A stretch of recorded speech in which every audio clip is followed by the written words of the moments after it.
Terus membawa kami. Senantiasa kau mengajar kami supaya kami tidak menyimpang kanan, tidak menyimpang kiri, terus berpegang pada panggilan-Mu yang ilahi. Pujian, hormat, kuasa, kemuliaan adalah bagi nama-Mu. Kau perisai hidup kami, kau pagar tembok sekeliling kami. Tidak pernah ada yang jahat bisa menyentuh hidup kami. Engkaulah upah kami yang sangat amat besar. Terpujilah nama-Mu kekal selama-lamanya. Dalam nama Tuhan Yesus yang percaya diberkati, sama-sama boleh berteriak. Amin. Beri kemuliaan buat Tuhan Yesus. Haleluya. Amin. Saya duduk Bapak Ibu Saudara sekalian. Puji nama Tuhan. Shalom Bapak Ibu Saudara sekalian. Ini berarti sudah 5 tahun saya nggak kesini. Tempatnya saya juga sudah agak lupa. Saya tadi, ini ibadah yang kedua, saya tadi yang pertama, yang kedua. Saya juga melihat ke tempat, tadi ketemu tempat ini tidak sengaja Bapak Ibu.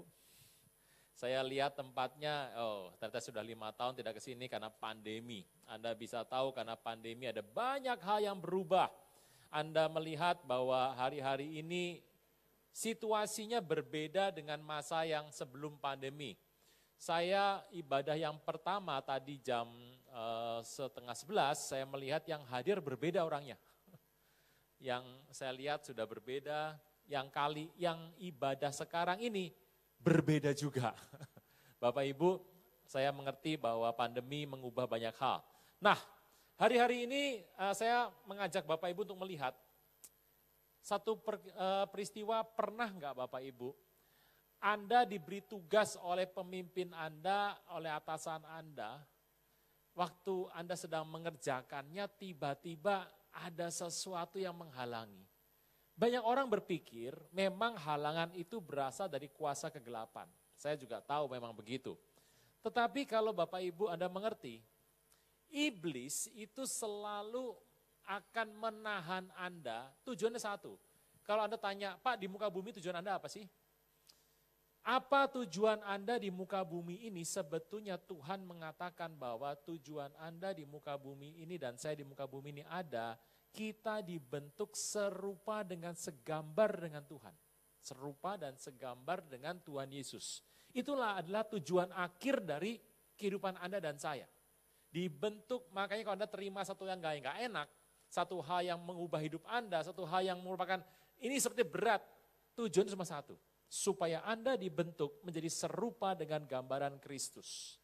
Nah, saya melihat bahwa dalam perjalanan hidup Anda, Bapak Ibu, saya tuh suka Alkitab, kenapa sih? Di luar memang Alkitabnya adalah iman kita, hidup dasar dari catatan-catatan mengenai perjalanan sejarah iman kita. Tapi Alkitab itu memiliki banyak cerita di mana semua kata-kata yang ada di Alkitab itu ada artinya. Kalau Anda membaca kitab, apalagi kitab Jalan Lama ya, Anda membaca kitab ini kok sepertinya gimana gitu ya. Nama orang ada artinya. Angka jumlahnya ada artinya. Nama laut, nama sungai, nama danau, nama teluk, nama tanjung, nama kota, nama desa, nama kampung, ada artinya semuanya. Nah, dari cerita ini saya bisa melihat bahwa Tuhan itu memberkati Anda itu jauh sebelum Dia menciptakan kita. Bapak Ibu, sebelum saya mulai dengan topik hari ini, jadi Anda kalau topik hari ini judulnya apa Pak? Topiknya ini gambarnya, ya pasang dulu gambarnya. Gambarnya menarik Bapak Ibu. Ini ular. Ularnya makan telur ya Bapak Ibu ya. Ini ular dikenal dengan nama Decipeltis scabra. Decipeltis scabra. Itu adalah ular yang memakan telur. Egg eating snake. Ular yang memakan telur yang jauh lebih besar dari tubuh dia. Nah, saya lihat gambarnya. Ular ini memang terkenal bentuknya tidak terlalu panjang seperti ular piton atau anaconda yang besar. Bentuknya sebetulnya tidak terlalu besar. Tetapi kehebatan ular ini, dia bisa memakan telur yang besarnya melebihi tubuhnya dia. Dan besar itu melampaui tubuhnya 2 kali, 3 kali bisa dimakan. Nah, egg eating snake ini yang saya mau cerita. Kalau Anda melihat kehidupan Moshe, Jesus gitu ya, terus orang-orang yang ada di Alkitab, hamba Tuhan seperti Daud, seperti Joshua, Anda akan melihat pola Desipatis Kabra yang terjadi. Bapak Ibu, oke matikan. Tujuan dari Tuhan itu tidak hanya terjadi dimulai waktu mereka memulai. Tetapi juga sebelum mereka memulai. Boleh ulang ya.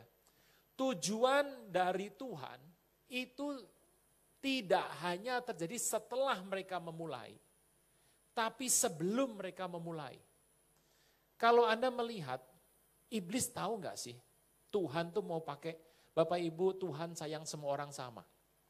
Tuhan sayang Anda, sayang saya sama. Sayang Tuhan tuh sama. Ada jangan bilang gini, oh Tuhan lebih sayang dia. Enggak, Tuhan sayang semua orang sama. Tetapi, kenapa sih Tuhan selalu memakai orang-orang tertentu? Untuk Tuhan melakukan terhadap satu tugas daripada Tuhan, Tuhan perlu memilih orang. Sayang Tuhan sama kita, tetapi kalau Tuhan punya rencana, dia akan pilih orang. Nah, Bapak Ibu, dari nama-nama itu kalau Anda melihat di Alkitab ya, Daud. Daud itu dari awal hidupnya serasa berat. Yusuf serasa berat. Kenapa? Karena Tuhan membentuk dia sebuah tugas di masa depan yang besar buat Daud dan buat Yusuf. Kalau Anda melihat Musa dari kecil mau dibunuh. Kenapa? Karena kuasa gelap mengerti bahwa orang ini kelak akan besar dipakai Tuhan dan akan melakukan banyak perbuatan yang luar biasa. Nah, Desipatis Kabra adalah ular yang seperti itu. Jadi yang dimakan oleh Desipatis Kabra itu bukan orang yang sudah besar atau binatang yang sudah besar, tetapi adalah dimakan embrionya. Nah, Musa, kita membuka sebentar firman Tuhan dalam Keluaran ketiga. Keluaran ketiga, firman Tuhan, bagus sekali. Adapun Musa, ia biasa mengembalakan kambing domba Yitro, mertuanya imam di Midian. Moshe ini menggembalakan kambing domba mertuanya, berarti hubungan sama mertuanya baik sekali. Kenapa Musa seperti itu? Ya karena Musa itu lari dari tanah, dia lari ke tanah Midian. Musa dikejar, dia lari, dia ngungsi di rumah seorang imam. Dan imam itu punya anak perempuan, endingnya Musa menikah sama perempuan itu. Dan kemudian Zipora namanya, dan kemudian Musa menjadi menantu Yitro. Kalau Anda mengerti Yitro, itu sebetulnya adalah Imam Drush. Bapak Ibu ngerti Imam Drush ya? Jadi imam yang ada di tempat yang berbeda. Imam Drush namanya. Nah, sekali kita yang menggiring kambing domba seberang padang gurun, sampailah ke gunung Allah, yakni gunung Horeb. Lalu malaikat Tuhan menampakkan diri kepadanya dalam nyala api. Anda harus mengerti yang menampakkan diri pada Musa adalah malaikat Tuhan, bukan Tuhan, malaikat Tuhan. Kisah 7 mengatakan Musa ini di mana malaikat yang memberikan diri kepada dia. Malaikat tuh. Keluar dari semak duri. Dan kalau ia melihat, tampaklah semak duri itu menyala, tapi tidak dimakan api. Musa berkata, baiklah kau menyimpang ke sana untuk memeriksa penglihatan yang hebat itu. Mengapa tidak terbakar semak duri itu? Kita lihat Tuhan bahwa Musa menyimpang untuk memeriksanya, berseru Allah dari tengah-tengah semak duri itu kepadanya. Moshe, Moshe. Dan ia menjawab, ya Allah. Berfirmanlah Allah, janganlah datang dekat-dekat, tanggalkanlah kasutmu dari kakimu, sebab tempat di mana engkau berdiri itu adalah tanah yang kudus. Lalu ia berfirman, akulah Allah ayahmu, Allah Abraham, Allah Ishak, Allah Yakub. Lalu Musa menutupi mukanya sebab ia takut memandang kepada Allah. Bapak Ibu, kita lihat soal Musa. Musa dipanggil Tuhan dimulai dari semak yang terbakar. Dan waktu Musa lihat ke sana, Musa ini sebenarnya orang yang sangat minder sekali. Kalau Anda mengerti, Pak, Musa tuh orang yang jauh dari terkenal, Musa dididik dengan kerajaan yang hebat. Musa dididik dengan kerajaan yang hebat. Kemudian dia membunuh seorang Mesir dan dia lari ke Midian. Hari itu dari orang yang hebat, dia belajar obat-obatan, dia belajar strategi peperangan, dia belajar mengenai kuda, dia belajar di istana kerajaan Firaun waktu itu. Tetapi hari dia mengambil tindakan membela orang Israel, Musa jatuh ke bawah. Dan bayangkan seorang yang tadinya hebat, kemudian jatuh, dia mengalami kondisi yang minder. Dia merasa ada yang salah dengan diri dia. Nah Bapak Ibu, waktu Musa sudah ada di sini, dia menikah gitu ya. Dan Tuhan mulai mengubah lagi pola hidup Musa. Mulai hidupnya diubah sama Tuhan dan kemudian Anda mengerti Musa dipanggil oleh Tuhan menjadi pembebas bangsa Israel. Nah, kalau Anda mengerti Musa dari yang di atas ini jatuh ke bawah, naik lagi di atas. Gitu ya. Kalau Anda tanya, Pak, apakah Musa itu benar orang terkenal? Anda harus mengerti Bapak Ibu, nama Musa terkenal bukan hanya di Israel, tapi di seluruh jazirah semenanjung Arabia, Musa dikenal dan Musa ditakuti. Kalau Anda nggak percaya, Anda bisa pergi ke Kairo, Anda bisa berdiri di tengah alun-alun, Anda maki-maki Musa Bapak Ibu, kepala bisa hilang. Gitu. Musa orang yang sangat dikagumi oleh banyak orang di Timur Tengah. Apa buktinya? Anda mengerti kalau Musa pernah bertarung dengan Firaun. Firaun adalah nama gelar seorang pemimpin di Mesir. Kalau Bapak Ibu mengerti, Musa itu disebut nama Ramese. Ramses pernah dengar Ramses? Oke. Itu dalam kata Rameshe atau Ramoshe. Moshe, ada nama Musanya. Ramoshe, Musa. Anda pernah dengar nama Moshe? Firaun Moshe pernah dengar? Moshe. Anda pernah dengar Firaun nama Moshe? Moshe. Kenapa nama Firaun semuanya pakai Moshe, Pak? Firman-Nya mengatakan Firaun pakai nama itu karena Musa pernah mengalahkan Firaun.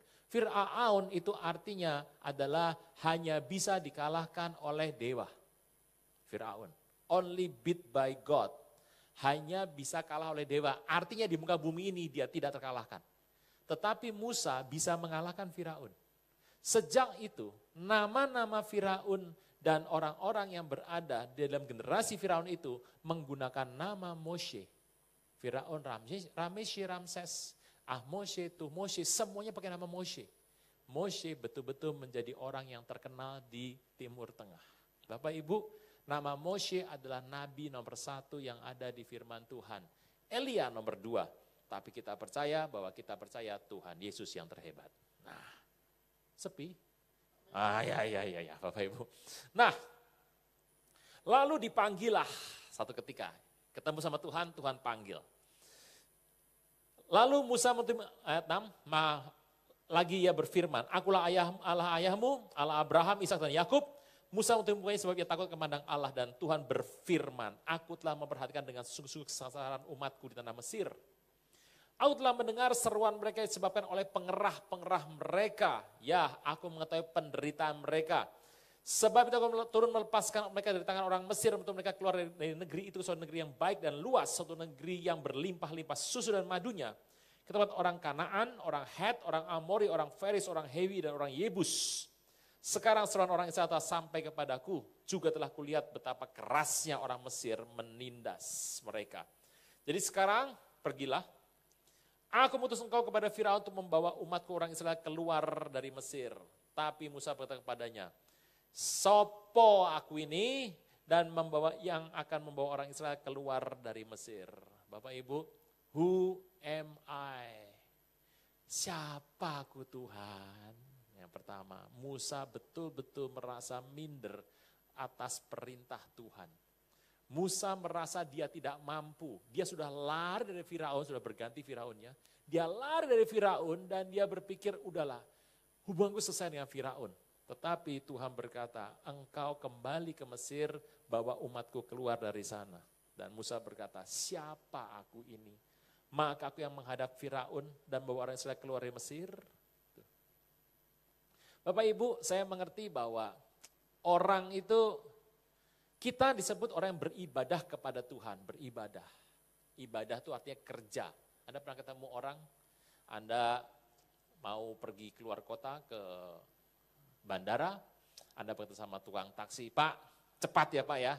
Ya, saya nyalakan dulu ya, ceklek, nyala.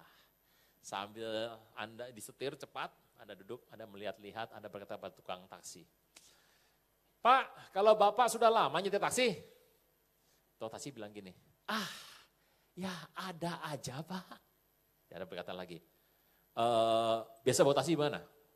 Senin, Selasa, Rabu, Kamis setiap hari atau gimana? Ada liburnya? Ya Pak, kalau saya bawa taksi 2 hari kerja, sehari libur Pak.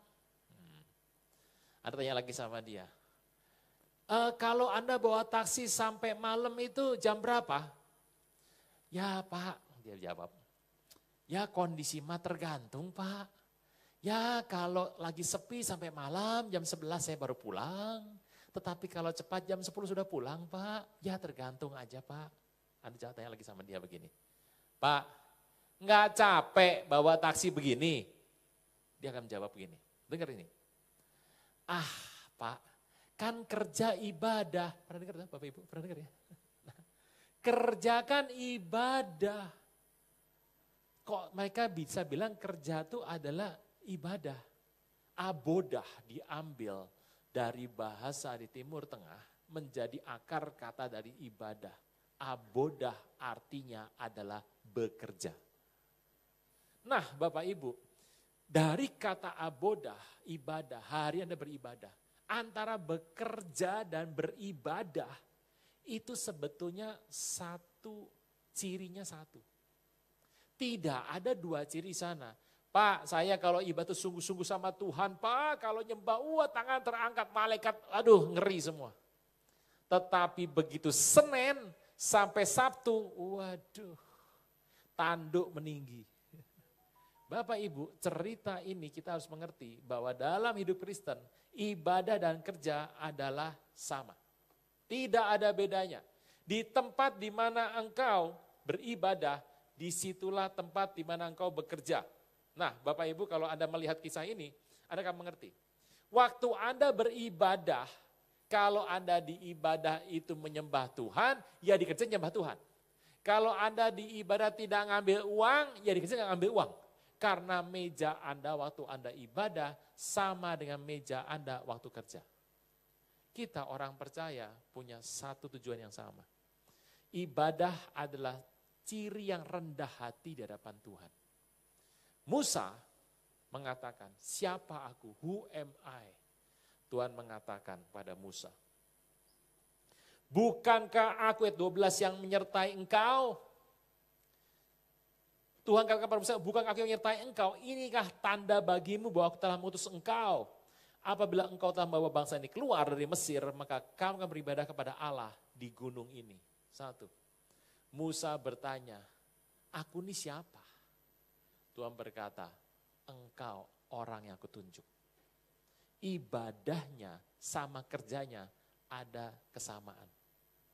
Orang-orang dunia tidak bisa kerjanya dengan ibadahnya sama. Mereka pikir, itu mah 2 dunia yang berbeda. Kita tidak, kita satu. Kalau di ibadah kita A, maka di dunia kerja kita juga A. Ini terjadi. Kenapa orang Kristen, orang Yahudi, orang zaman dulu, mereka di ibadah mereka tidak memakan makanan yang haram.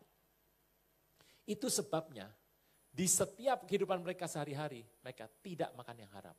Apa yang jadi dalam meja persembahan mereka, terjadi dalam meja kerja mereka. Meja kerja mereka adalah meja yang sama dengan persembahan. Bapak Ibu, nomor 1. Tanda yang Tuhan berikan, ibadah. Engkau akan beribadah kepadaku di tempat yang aku tunjuk. Banyak orang mengatakan bahwa orang-orang itu kalau minder itu bahaya Pak. Jangan Anda bawa anak Anda yang perempuan nikah sama pria yang minder. Hati-hati, jangan bawa. Karena minder itu akan membunuh banyak kemungkinan pemakaian Tuhan yang besar. 1. Apa yang tanya Tuhan kepadamu?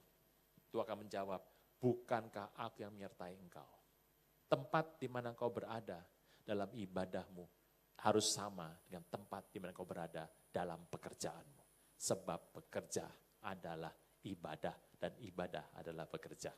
Nah Bapak Ibu, yang kedua, Musa bertanya kepada Tuhan, apabila aku mendapatkan orang Israel dan bertanya kepada mereka, Allah nenek moyangmu telah mengutus aku kepadamu. Dan mereka bertanya kepadaku, bagaimana namanya? Musa bilang, ya kalau mereka nanti tanya sama aku namanya siapa, aku bilang siapa. Tuhan berkata, aku adalah aku. Nah, gitu. Namanya Bobby, gitu. Namanya John, namanya Markus, namanya sebut satu nama. Tuhan berkata, aku ya aku. I'm the great I am. Asher, Asher. Bapak Ibu, kalau saya melihat kisah ini, Tuhan berfirman, katakanlah kepada orang Israel, akulah aku telah mengutus engkau kepadaku. Firman Tuhan berkata kepada Musa, aku ya aku. Jadi Tuhan yang menyuruh. Asher. Bapak Ibu, ini bicara mengenai pengenalan Tuhan yang diberikan kepada Musa. Musa mengenal siapa dia dan dia mengenal siapa Tuhannya. Anda harus mengerti hari ini siapa Tuhan yang Anda sembah. Tuhan Yesus namanya. Nah, lalu Musa masih ngomong lagi. Ayat 15, selanjutnya berfirman Allah kepada Musa. Beginilah kau katakan pada orang Israel, Tuhan Allah nenek moyangmu, Allah Abraham, Allah Ishak, Allah Yakub telah mengutus aku kepadamu. Itulah namaku untuk selama-lamanya untuk sebutanku turun-temurun. Pergilah, kumpulkanlah para tua Israel, katakan pada mereka, Tuhan Allah nenek moyangmu, Allah Abraham, Ishak dan Yakub telah mengatakan diri kepadaku setelah berfirman, aku telah mengindahkan kamu sebab juga apa yang telah dilakukan kepadamu di Mesir. Jadi aku telah berfirman, aku menuntun kamu keluar dari kesengsaraan di Mesir, menuju negeri orang Kanaan, orang Het, orang Amori, orang Feris, orang Hewi, orang Yebus, ke suatu negeri yang berlimpah-limpah susu madunya. Dan bila mana-mana mendengar perkataanmu, maka kau harus berserta para tua Israel, pergi pada raja Mesir, kamu harus berkata padanya, Tuhan Allah orang Ibrani telah menemui kami. Sebab itu, izinkanlah kiranya kami pergi ke padang gurun 3 hari perjalanan jauhnya dan mempersembahkan korban kepada Tuhan Allah kami. Bapak Ibu Saudara sekalian, dia berkata, engkau harus percaya kepada Tuhan Allah. Musa itu orang yang suka sekali menjawab Tuhan nih. Dia berkata, Tuhan, ya mereka sudah tahu namanya adalah Yahweh. Lalu nanti kalau mereka tanya, engkau mau diutus aku kepada mereka, kalau kepada raja orang Mesir dan gak percaya, apa yang harus aku buat? Tuhan berkata, apa yang ada di tanganmu? Ya tongkat, lempar ke tanah, dan tongkat kamu ambil lagi, dan itu menjadi tanda bagi orang Mesir. Tongkat, bicara pekerjaan. Bapak Ibu, Anda punya pekerjaan hari ini? Pekerjaan itu harus kau lakukan bersama dengan Tuhan. Tuhan menghendaki seseorang mengerjakan sesuatu, pekerjaan yang dilakukan berdasarkan kasih daripada Tuhan. Pekerjaan, tongkat. Tuhan berfirman, ulurkan tanganmu, peganglah ekornya. Musa ulurkan tangannya, ditangkap ular itu jadi tongkat lagi. Supaya mereka percaya kepada Tuhan. Tongkat. Yang kedua, Tuhan, kalau mereka belum percaya bagaimana? Gini, tangannya masukkan ke dalam, ada kusta nih, keluarkan ada kusta. Lalu masukkan lagi, sembuh. Tuhan bicara mengenai kesehatan. Musa diberikan Tuhan satu kepercayaan mengenai pekerjaan dan kesehatan. Kusta. Aku ya ngerti Tuhan, ya aku percaya. Tapi gini Tuhan, kalau belum percaya gimana? Musa, air sungai Nil kamu ambil. Curahkan jadi darah nanti. Dan air itu akan menjadi tanda bagi mereka mengenai kehidupan mereka berikutnya. Kehidupan, Tuhan katakan buat Musa. Terus Musa berkata, oke Tuhan, tapi aku nih gak pandai bicara. Tuhan mulai kesel sama Musa. Musa, yang buat lidah itu siapa? Musa bilang, ya engkau Tuhan. Tuhan kalau gitu yang buat lidah kan engkau. Oh kalau gitu aku setujulah. Tapi Tuhan gini, utuslah dia. Sudah minta sekali, tongkat dikasih, kusta terjadi di tangannya, air sungai Nil jadi darah, kemudian dia berat lidah, dia bertanya sama Tuhan, terakhir dia berkata, Tuhan utuslah dia. Musa seringkali jadi seperti kita. Bapak Ibu, Anda mengerti Musa, gambaran Musa ini, karena dia mengerti bahwa membawa orang Israel keluar dari Mesir, beratnya bukan main, berat sekali. Tetapi Tuhan itu, kalau kita lihat dari kisah ini, tidak pernah mundur. Tuhan tahu bahwa kuasa gelap berusaha menguasai Musa, menggunakan semua kesalahan Musa di masa lalu, dan menggunakan kekurangan Musa. Kuasa gelap seperti itu. Dia selalu mengambil sebelum itu terjadi. Beda, Daud itu waktu jatuh, dia sudah menjadi seorang raja yang mulia, dia sudah menang perang berkali-kali, dan hari itu dia tidak berperang, dia jatuh dalam dosa. Tetapi untuk Musa sudah sebelum Musa jadi hebat, Musa sudah menghadapi peristiwa-peristiwa yang sebelumnya terjadi, dia sudah dirongrong dengan kejahatan dari Desipatis Kabra. Bapak Ibu, saya mengerti ada banyak orang di sini, Tuhan, berikan aku satu hal yang aku harus kerjakan hari-hari ini. Berikan aku rencana Tuhan untuk aku kerjakan. Dan biasanya setelah itu, Anda akan terima hal yang berat. Bapak Ibu, kalau itu terjadi, Anda mengerti. Desipatis Kabra, ular ini, dia memakan sesuatu bukan setelah, tapi juga sebelum terjadi. Saudara Tuhan, kisah ini, hal yang penting yang terjadi dalam kehidupan Musa, mungkin terjadi dalam hidup Anda dan saya. Dia sudah diminta oleh Tuhan, terus berkata, engkau pergi. Dia sudah berkata, Tuhan nanti kalau aku bertanya, siapa namamu? Anda mengenal nama Tuhan di tempat ini, waktu Tuhan bicara kepada Musa. Dari asal kata itu, diambil katanya masing-masing dan dibuatlah satu huruf yang baru bernama YHWH. Cerita itu ada di kitab Keluaran ketiga. Nah, dia sudah bertanya siapa namamu, sudah dapat tongkat pekerjaan dari Tuhan, kesehatan atau kustanya itu bisa sembuh, dan kehidupan air sungai Nil. Musa sudah memegang 3 perintah dari Tuhan untuk dilakukan, sementara Musa masih belum mengalaminya.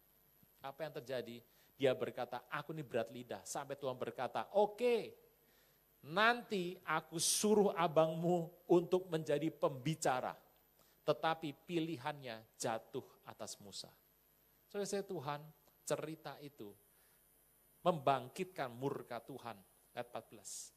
Bangkitlah murka Tuhan terhadap Musa, dan dia berfirman, bukankah di situ Harun orang Lewi itu kakakmu? Aku tahu bahwa ia pandai bicara, lagi pula ia telah berangkat menjumpai engkau. Apabila ia melihat engkau yang bersukacita dalam hatinya, maka engkau harus berbicara kepadanya dan menaruh perkataan ke dalam mulutnya. Aku akan menyertai lidahmu dan lidahnya untuk mengajarkan kepadamu apa yang harus kamu lakukan. Ia harus berbicara dengan bagimu bagi bangsa itu.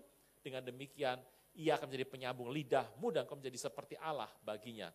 Bawalah tongkat ini tanganmu yang harus kau pakai untuk membuat tanda-tanda mujizat. Firman Tuhan ya dan amin Bapak Ibu. Waktu Musa sudah mendapat itu, kemudian dia pulang ke rumahnya. Yang hebat Anda membaca di ayat Keluaran 4, ayat 20 dan seterusnya. Pulang ke rumah, Musa bicara sama istrinya. Bapak Ibu, ini penting. Di rumah tangga harus bicara sama istri. Bicara. Kalau Anda dapat sesuatu, Anda bicara. Aku akan dipakai jadi seorang pembebas orang Israel dari orang Mesir. Istri bilang, mosok. Tapi ini benar kok, aku mau dipilih Tuhan. Wah hebat, Tuhan memberikan aku tongkat. Tuhan berikan aku tanda-tanda dan aku akan mengerjakan perkara ini bagi Tuhan. Engkau dukung toh? Iya, tetapi aku ingat, kita harus melakukan pekerjaan Tuhan. Apa itu? Aku harus sunat, laki-laki harus sunat. Dan 2 anak kita, Gersom dan Eliezer, harus disunat. Istrinya bilang, gimana tuh caranya? Kita kan gak punya pisau. Waktu itu ada pisau batu. Ya gini aja, kamu membantu aku pakai pisau. Nanti kamu pegang tuh anak, direjeng tuh anak tuh. Aku akan potong, siap gak? Istri bilang, aku gak tahu tapi siap. Sip. Kemudian Musa panggil anaknya, Gersom. Gersom, papi mau dipakai Tuhan. Ya anak masih kecil ya, iya papi ya, ya aja masih kecil kok. Sekarang kamu dipakai Tuhan enggak kayak papi? Ya mau. Nah kalau mau gini, nanti mami akan pegangin kamu, gitu. Kita akan membuat perkara yang besar. Gersom bilang, apa papi? Kamu akan tahu nanti. Lalu Sipora pegangin Gersom. Siap? Ya! Rejeng. Wah teriak Gersomnya. Musanya tarik, set. Batu nih, batu. Cek, nggak putus. Cek. Waduh, orangnya teriak, wah. Sipora ngelihat itu kaget. Dia berkata, ini gila ini. Papinya ini mau nyakitin anaknya. Wah, ribut besar. Peristiwa itu membuat Musa tidak tahan. Musa akhirnya tidur. Baca 24. Tetapi tengah jalan itu tempat bermalam, Tuhan bertemu dengan Musa dan berikhtiar membunuhnya. Bapak Ibu hati-hati loh. Kenapa Tuhan ingin membunuh Musa? Karena Musa tidak menyunat anak keduanya. Kenapa tidak menyunat anak keduanya? Karena sungkan sama maminya Sipora. Lalu Sipora mengambil pisau batu, dipotong kulit katan anaknya Eliezer. Disentuhnya dengan kulit itu kaki Musa sambil berkata, engkau pengantin darah bagiku, husband of blood. Bapak Ibu, Sipora tuh tahu persis. Sebagai seorang istri, dia tahu suami mau dipakai Tuhan. Zaman sekarang gak begitu Bapak Ibu. Banyak istri tidak paham suami dipakai Tuhan. Banyak suami tidak paham istri dipakai Tuhan.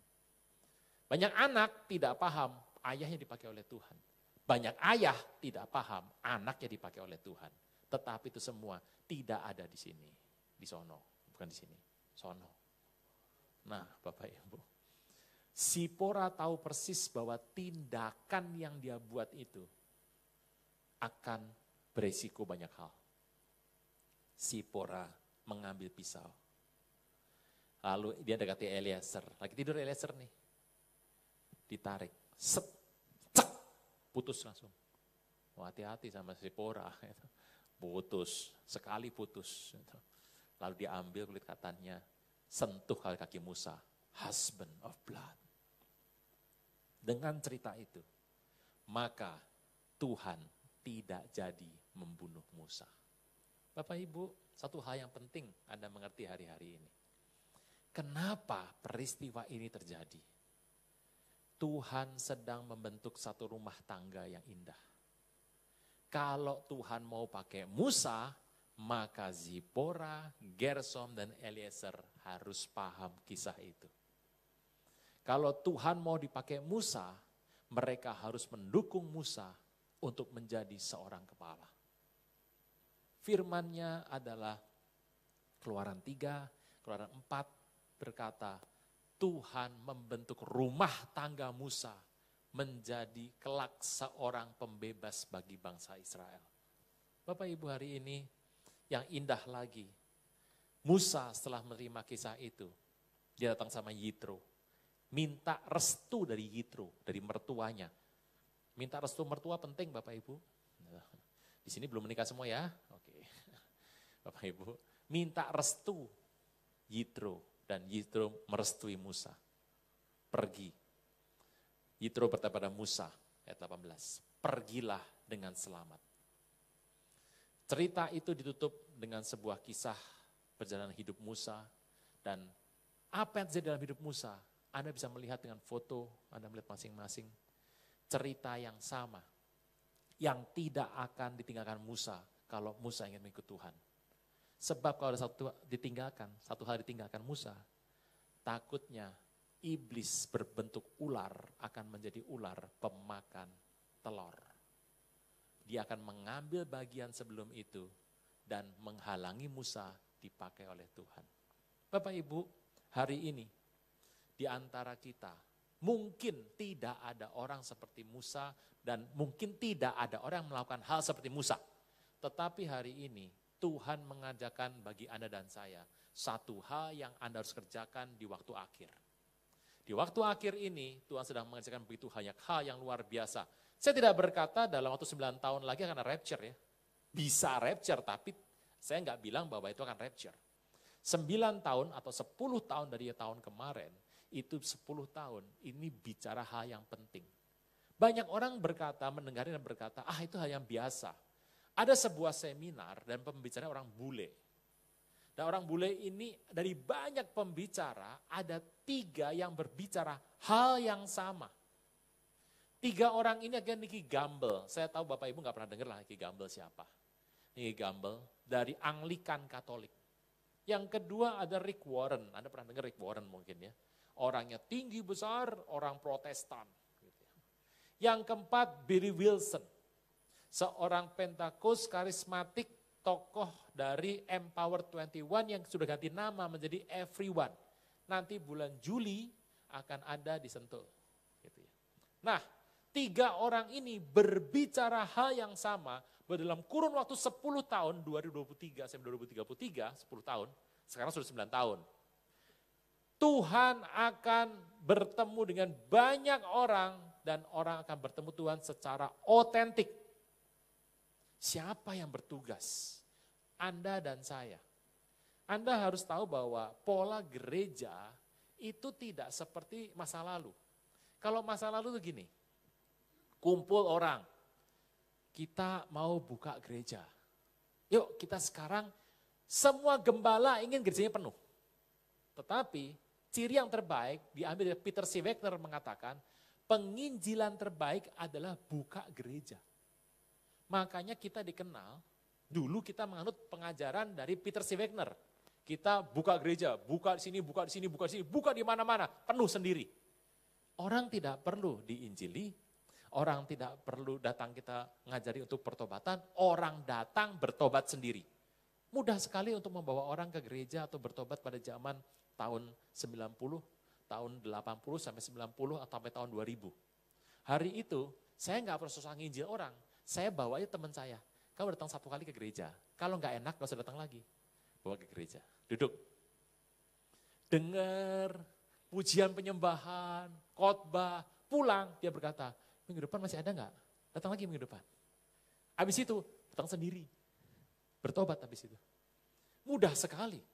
Nah, cerita itu memang pernah kita alami. Tetapi hari ini kita harus mengerti, Tuhan beritakan bahwa Anda dan saya harus pergi menginjil.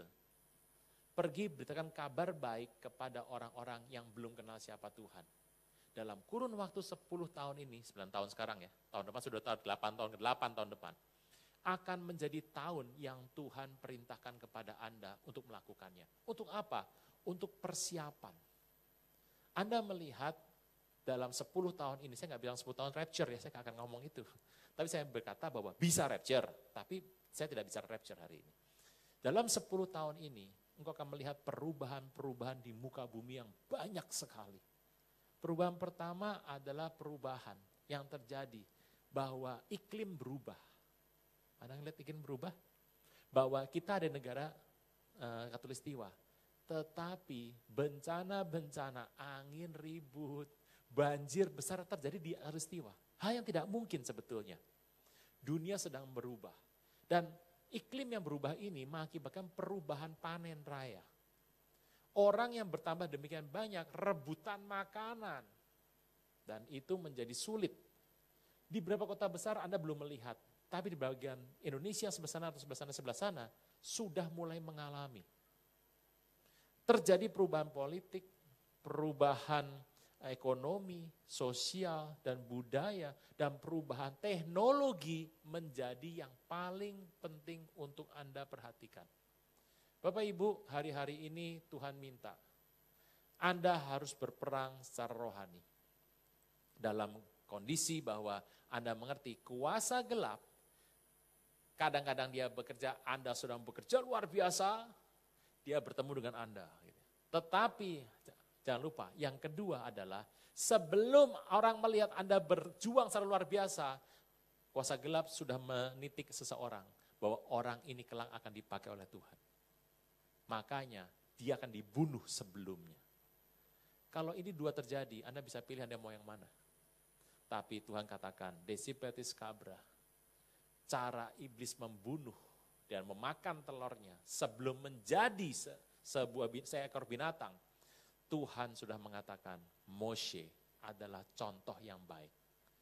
Di masa di mana dia jatuh minder, di masa dia kemudian tidak yakin sama diri sendiri, Tuhan berfirman terus-menerus dan terakhir Musa menjadi pembebas bangsa Israel.